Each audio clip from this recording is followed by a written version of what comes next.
नमस्कार, स्वागत है आपका एबीपी गंगा पर। आप देख रहे हैं उत्तराखंड प्राइम, आपके साथ मैं हूं लवी गुंबर। आइए खबरों के सफर की शुरुआत करेंगे। केदारनाथ धाम में वायु वीरों ने कमाल करके दिखाया।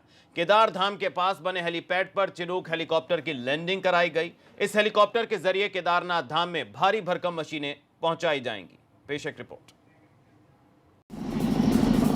केदार में उतरा चिनूक हेलीकॉप्टर।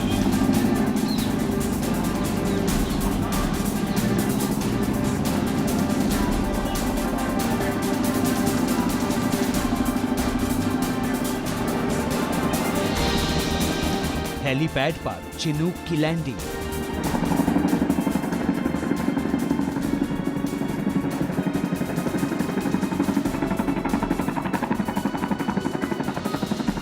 केदार घाटी में चिनूक हेलीकॉप्टर के पहुंचते ही मानो एक नई ऊर्जा भर गई।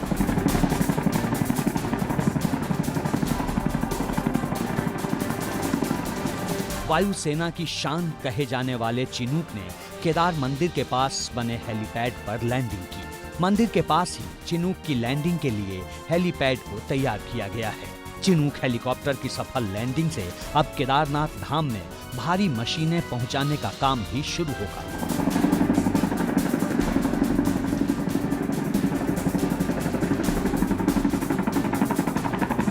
अब आपको बताते हैं कि आखिरकार चिनूक हेलीकॉप्टर की क्या-क्या खूबियां हैं। चिनूक एक मल्टीपर्पस वर्टिकल लिफ्ट हेलीकॉप्टर है, जिसका इस्तेमाल मुख्य रूप से सैनिकों, सेना के उपकरणों, भारी हथियारों और ईंधन को ले जाने के लिए किया जाता है। इस हेलीकॉप्टर की मदद से ऊंचे और दुर्गम इलाकों में भारी भरकम साजो सामान पहुंचाए जाते हैं। चिनूक के जरिए केदारनाथ में भारी भरकम मशीनें पहुंचाई जाएंगी। इन मशीनों के जरिए केदारनाथ में पुनर्निर्माण का काम शुरू किया जाएगा। यह हेलीकॉप्टर एक बार में 12 टन सामान ले जा सकता है। पीएम मोदी के ड्रीम प्रोजेक्ट में शामिल केदारनाथ पुनर्निर्माण का दूसरा चरण इसी महीने शुरू हो सकता है। इसके लिए भारी भरकम मशीनों का इस्तेमाल होना है, जो बीते 1 साल से गौचर में रखी हैं। चिनूक की मदद से केदारनाथ धाम में पॉकलैंड, डंपर, हाइड्रा, जेसीबी जैसी भारी भरकम मशीनों को पहुंचाया जाएगा। वायुसेना ने केदारनाथ में बने नए हेलीपैड पर चिनूक की सफल लैंडिंग कराई है। साथ ही वायुसेना केदारनाथ से उस Mi-17 विमान का मलबा भी उठाकर ले गई है, जो 2018 में क्रैश हुआ था।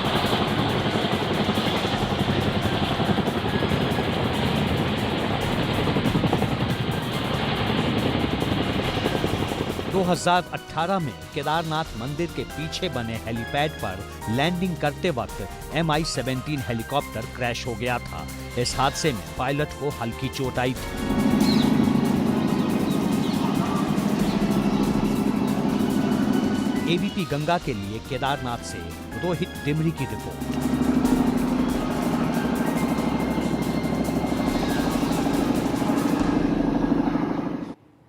तो केदार धाम में कराई गई चिनूक हेलीकॉप्टर की लैंडिंग। चलिए खबरों में बढ़ेंगे आगे। समाजवादी पार्टी ने उत्तराखंड की 39 सदस्यीय प्रदेश कार्यकारिणी की घोषणा कर दी है। सत्यनारायण सचान को प्रदेश अध्यक्ष बनाया गया है। उनके अलावा 3 उपाध्यक्ष, 1 प्रमुख महासचिव और 2 महासचिव, 1 कोषाध्यक्ष, 20 सचिव बनाए गए हैं।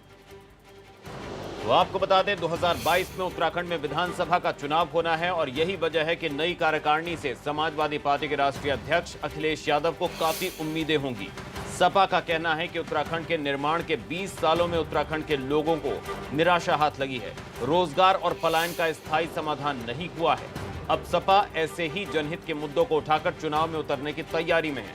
हालांकि पहाड़ पर सपा का कोई खास जनाधार नहीं है।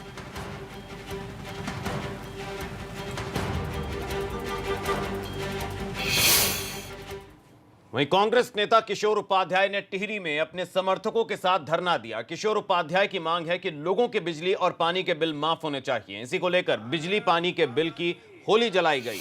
किशोर उपाध्याय की मांग है कि वन कानूनों और हकूकों में छूट दी जाए, जिससे आम आदमी की जिंदगी आसान हो सके। साथ ही उनकी ये भी मांग है कि लोगों को जल, जंगल और जमीन का हक मिलना चाहिए। 9 सूत्री मांगे हैं सबसे पहली मांग ये है कि यहाँ के लोगों को केंद्र सरकार की सेवाओं में आरक्षण मिलना चाहिए, जिसमें से चक्राता के लोगों को मिला हुआ है। बिजली, पानी और जो है गैस सिलेंडर, एक गैस सिलेंडर निःशुल्क मिलना चाहिए, बिजली पानी निःशुल्क मिलनी चाहिए। पहले जो व्यवस्था थी कि हम मकान अपना बनाते थे, गौशाला बनाते थे या छानी बनाते थे, तो बिजली, पत्थर, लकड़ी वो सब निःशुल्क मिलती थी, मिट्टी। इस समय आपने उस पर कब्जा कर लिया है। उसी तरह से जड़ी बूटियों का मसला है। जड़ी बूटियाँ जो है उससे लोग अरबपति बन गए। हमारे यहाँ सारे बच्चे जो है वो बेरोजगार हो गए हैं। तो किशोर उपाध्याय ने धरना दिया, वहीं पूर्व मुख्यमंत्री हरीश रावत ने हरिद्वार में पद यात्रा निकाली। हरिद्वार, आपको बता दें, हरीश रावत का कहना है कि सिडकुल की कंपनियों में युवाओं का उत्पीड़न किया जा रहा है। कोरोना के नाम पर युवाओं को नौकरी से निकाला जा रहा है, साथ ही नौकरियों के नाम पर भी घूसखोरी हो रही है। हरीश रावत का कहना है कि प्रदेश में बेरोजगारी की वजह से युवा परेशान है, मगर भाजपा सरकार इस बारे में विचार नहीं कर रही, सोच नहीं रही। तो युवाओं के उत्पीड़न का आरोप लगाते हुए हरीश रावत ने पदयात्रा निकाली।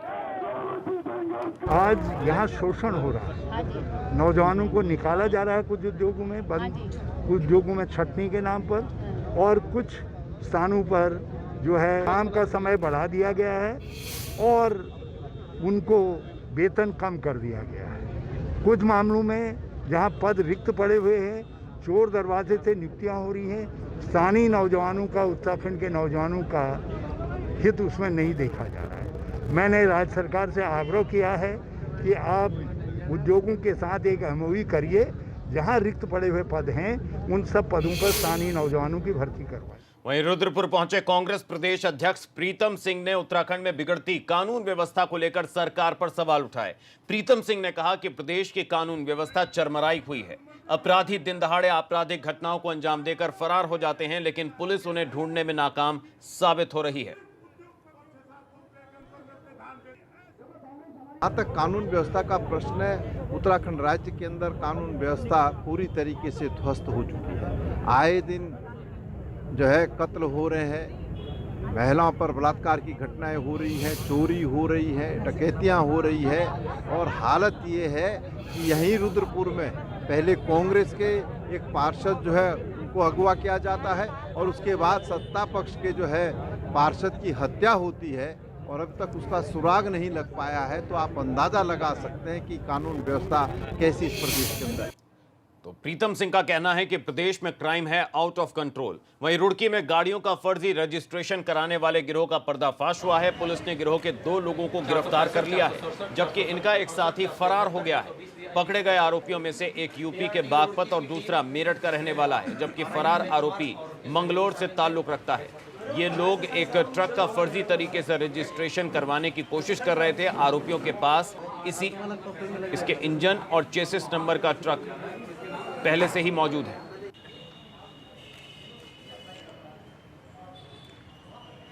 दो ट्रकों को, जिन पर मणिपुर में registration number, engine number, chassis number एक ही इनक्रिप्ट किए गए हैं, को बरामद किया गया तथा इस घटना में संलिप्त 2 अभियुक्तों मनोज निवासी बागपत और खालिद निवासी कंकड़खेड़ा मेरठ को गिरफ्तार किया गया है। इस संबंध में एक अन्य वांछित अभियुक्त सराफत निवासी मोहल्ला किला मंगलौर की गिरफ्तारी हेतु। उत्तराखंड में मानसून अभी कुछ दिनों पहले विदा हुआ है। पहाड़ अभी तक ठंड से सूखे भी नहीं हैं, मगर पहाड़ों में आग लग गई है। उत्तरकाशी और बागेश्वर के जंगलों में आग लग गई। आग भले ही बुझा ली गई है, मगर बड़ा सवाल यह कि आखिरकार यह आग लगी कैसे। वन विभाग कह रहा है कि इसे शरारती तत्वों ने लगाया था, मगर कोई ऐसा करेगा क्यों? क्या इसके पीछे कोई साजिश है? वजह खैर जो भी हो, मगर आग की वजह से एक तरफ जंगल जल गया तो वहीं वन्य जीवों की जान पर भी बनाई। 2 तस्वीरें इस वक्त आपके सामने हैं। उत्तरकाशी और बागेश्वर की ये तस्वीरें, जहां पर धधक रहे हैं पहाड़। तो जंगलों में आग से वन्य जीवों पर भी आफत आ गई है। तो सवाल यही कि आखिरकार जंगल क्यों झुलस रहे हैं इस मौसम में? आखिर किसी की साजिश है? बुझाने के लिए हमारे पास पानी चाहिए होता है, लेकिन उस हाइट में जो है पानी का होना बहुत मुश्किल होता है। इसलिए हम उसको जो है फायर लाइन काटते हैं। जैसे जिस एरिया में, जिस डायरेक्शन में आग जो है वो जा रही है, तो उस डायरेक्शन में कहीं ऊपर जाके उसका एक साफ कर लेते हैं एक जगह को। उत्तराखंड में कोरोना के मामलों में अब कुछ कमी जरूर आई है, मगर सीएम त्रिवेंद्र रावत का कहना है कि सर्दी के मौसम में लोगों को सावधानी बरतने की जरूरत है। माना जा रहा है कि सर्दी में कोरोना का वायरस तेजी से फैल सकता है और इसी को लेकर हिदायत दी गई है और लोगों से अपील की गई है कि सर्दियां शुरू होने से पहले अपनी खास ख्याल रखें और सामाजिक दूरी के साथ साथ मास्क जरूर लगाएं, सैनिटाइजेशन का खास ख्याल रखा जाए। आज निश्चित रूप से कोरोना एक तरह से कंट्रोल में नज़र आ रहा है। ये बड़ा साफ साफ दिखाई दे रहा है कि जो 10,000 के आसपास हम टेस्टिंग करते हैं, अब लगभग 300 से नीचे हमारे पास सामान्यतः पिछले 10 दिनों में पॉजिटिव केस आ रहे हैं। लेकिन मैं ये कहना चाहता हूँ कि हमको अब और अधिक सतर्कता बरतने की आवश्यकता है। जो मौसम आ रहा है, जिस तरह से मौसम बदल रहा है, ऐसे में हमको और अधिक सतर्क रहना है। तो मौसम बदल रहा है, सर्दियां आ रही हैं और ऐसे में कोविड को लेकर और ज्यादा सतर्क होने की जरूरत है, ये कह रहे हैं मुख्यमंत्री त्रिवेंद्र सिंह रावत। वहीं देहरादून में भारतीय जनता पार्टी के प्रदेश कार्यालय का भूमि पूजन और शिलान्यास कार्यक्रम हुआ। इस दौरान भाजपा के राष्ट्रीय अध्यक्ष जेपी नड्डा ने भूमि पूजन और शिलान्यास किया। कार्यक्रम में सीएम त्रिवेंद्र सिंह रावत भी मौजूद रहे। प्रदेश कार्यालय के निर्माण के लिए भाजपा कार्यकर्ताओं से चंदा जुटाएगी। बूथ स्तर पर कार्यकर्ताओं से कम 100 रुपए चंदा लिया जाएगा। इस तरह से 15 लाख कार्यकर्ताओं से चंदा लिया जाएगा। भाजपा के इस प्रदेश कार्यालय का निर्माण पहाड़ी शैली में होगा, जबकि यह 3 एकड़ जमीन पर बनेगा। दिल्ली से केंद्रीय मंत्री रमेश पोखरियाल निशंक और राज्यसभा सांसद अनिल बलूनी भी कार्यक्रम से वर्चुअल माध्यम से जुड़े। कार्यकर्ताओं के सहयोग से ही ये पार्टी कार्यालय का निर्माण किया जाएगा। कार्यकर्ताओं का आह्वान किया जाएगा कि आप इसमें अपनी तरफ से योगदान करें और भारतीय जनता पार्टी के कार्यकर्ता उसमें सहयोग करते हैं। आपको ध्यान होगा, जब हम लोगों ने पार्टी के लिए कोष आज से 2.5 साल पहले हमने आह्वान किया था, 3 साल पहले, कि पार्टी के कार्यकर्ताओं को पार्टी संगठन को चलाने के लिए ये कार्यकर्ताओं का पैसा लगना चाहिए, नंबर 1 का पैसा लगना चाहिए। तो हमारे पास लगभग 25 करोड़ रुपया जो शुद्ध रूप से चेक से जो हमारे पास पहुंचा है, तो हम इसमें भी कार्यकर्ताओं से आह्वान करेंगे। भारी उत्साह है साथियों में, क्योंकि इसमें भाजपा का स्वर्णिम कल तो दिखाई देता ही है। इसको हम पूरी तरह से पहाड़ में, जो पहाड़ की कला है, पहाड़ की संस्कृति है, उसका रख रखाव है, वो पहाड़ के पत्थर का जो स्वभाव है, पहाड़ की लकड़ी का जो स्वभाव है, उसके हिसाब से इसको निर्मित करेंगे। लगभग 1 वर्ष 12 महीने से 15 महीने का टाइम हमने इसके निर्माण के लिए रखा है। तो भाजपा कार्यालय के शिलान्यास पर देहरादून से देखिए हमारे संवाददाता रवि कैंतुरा की ये रिपोर्ट। उत्तराखंड बीजेपी के प्रदेश कार्यालय का आज शिलान्यास हो गया है। राष्ट्रीय अध्यक्ष जेपी नड्डा ने वर्चुअल माध्यम से इस प्रदेश कार्यालय का शिलान्यास किया है।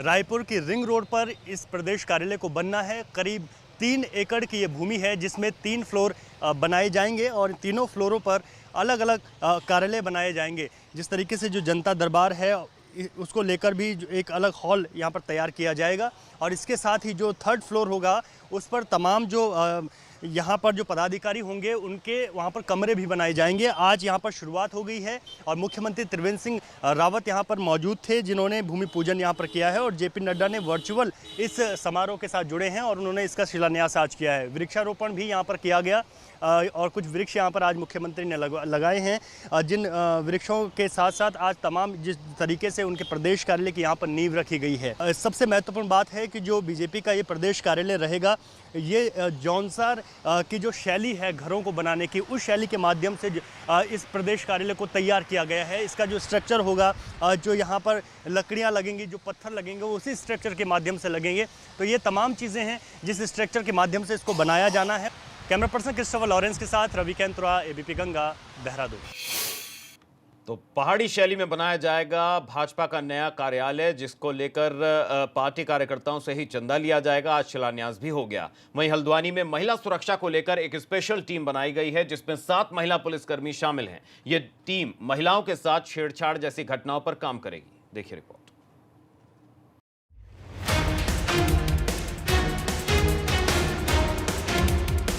हल्द्वानी में महिला पुलिस की ये वो स्पेशल टीम है जो मंचलों को सबक सिखाने के लिए तैयार है। अगर किसी मनचले ने महिला से छेड़खानी की या फिर महिला के साथ कुछ गलत किया तो फिर देवभूमि की ये बहादुर बेटियां उसे बख्शेंगी नहीं।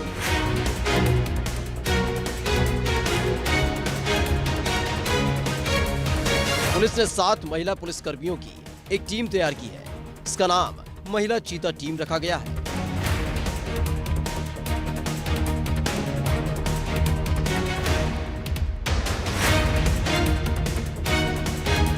स्कूटी पर सवार महिला पुलिसकर्मी अपने अपने इलाकों में गश्त करेंगी और जरूरत पड़ने पर ये घटना स्थल पर पहुंच जाएंगी। महिला जो शिकायतकर्ता हैं उनके लिए हमने एक स्पेशल मुहिम ये चलाई है कि उनकी शिकायतों का निराकरण अब महिला चीता के माध्यम से किया जाएगा। यही जो हमारी महिला सब इंस्पेक्टर और महिला कांस्टेबल के माध्यम से हर सूचना जो हमें मिलेगी 112 के माध्यम से, चाहे 1090 के माध्यम से या 8191911090 जो हमारा व्हाट्सएप नंबर है और मोबाइल नंबर है, उसके माध्यम से जो भी सूचनाएं महिला संबंधी मिलेंगी उनका निराकरण के लिए मौके पे तत्काल हमारी जो महिला चीता टीमें हैं ये जाएंगी और उनकी समस्या का निराकरण करेंगी। जैसे ही कोई महिला पुलिस की हेल्पलाइन नंबर पर कॉल करेगी, ये टीम फौरन हरकत में आ जाएगी। महज कुछ मिनट के भीतर ही महिला चीता टीम घटना स्थल पर होगी।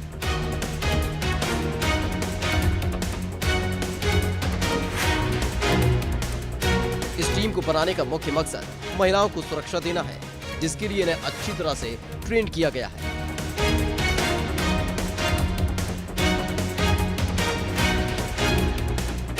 हल्द्वानी से अंकित साहा की रिपोर्ट, एबीपी गंगा।